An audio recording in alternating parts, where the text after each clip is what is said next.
एक जातक कथा। प्राचीन काल की बात है। एक बहुत ही प्रसिद्ध गुरुकुल था। उसके आचार्य बहुत ही विद्वान थे।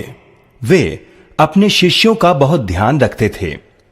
एक दिन आचार्य ने सभी शिष्यों को अपने पास बुलाया और बोले, प्रिय शिष्यों, मैंने तुम्हें एक विशेष उद्देश्य से बुलाया है। मेरे समक्ष एक समस्या आ गई है।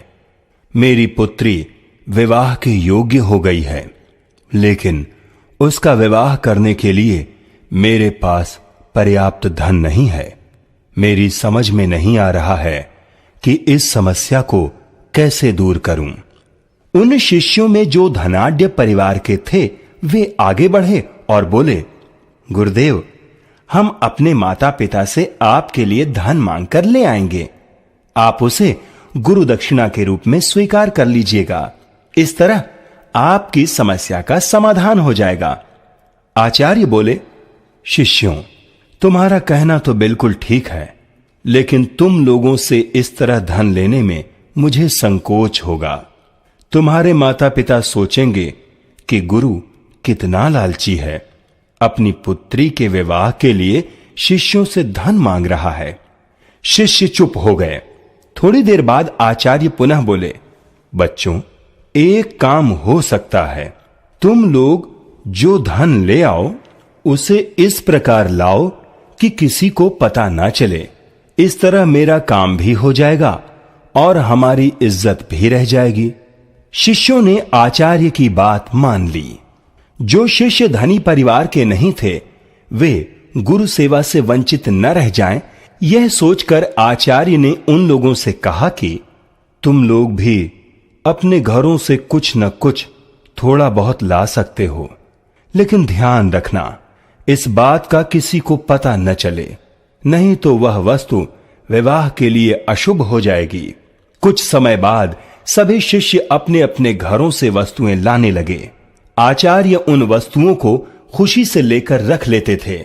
थोड़े ही दिनों में आचार्य ने देखा कि विवाह के लिए पर्याप्त सामग्री एकत्र हो गई है, किंतु एक शिष्य ऐसा भी था जो अभी तक कुछ भी न ला सका था। आचार्य ने उसे अपने पास बुलाया और पूछा, क्यों, तुम्हारे परिवार वाले क्या बिल्कुल धनहीन हैं? शिष्य बोला, आचार्यवर, मेरे घर में किसी बात की कमी नहीं है, किंतु मैं कुछ भी न ला सका। गुरु ने कहा, क्यों, क्या तुम गुरु सेवा नहीं करना चाहते? शिष्य ने कहा, नहीं गुरुदेव, यह बात नहीं है। आप ही ने तो कहा था कि ऐसी वस्तु लाना जिसे उठाते समय कोई देखने न पाए। मैंने बहुत कोशिश की, किंतु घर में ऐसा कोई स्थान न मिला जहां कोई देख न रहा हो। गुरुदेव ने कहा, तुम झूठ बोल रहे हो। कभी न कभी तो कोई स्थान अवश्य ऐसा रहता होगा जहां कोई न हो। उसी समय चुपके से कुछ उठा लाओ। गुरुदेव, ठीक है, पर ऐसे स्थान में कोई दूसरा रहे ना रहे, मैं तो वहां रहता ही हूं। अन्य कोई देखे या ना देखे, मैं तो अपने कुकर्म को देखता ही रहूंगा। शिष्य ने कहा। आचार्य ने तुरंत उस शिष्य को गले लगा लिया। वे कहने लगे, बस तू ही मेरा सच्चा शिष्य है। मेरे कहने पर भी तुमने पाप का मार्ग नहीं अपनाया। यह तुम्हारे चरित्र की दृढ़ता का प्रमाण है और यही मेरी शिक्षा की सफलता है। मैं तुम लोगों की परीक्षा ले रहा था।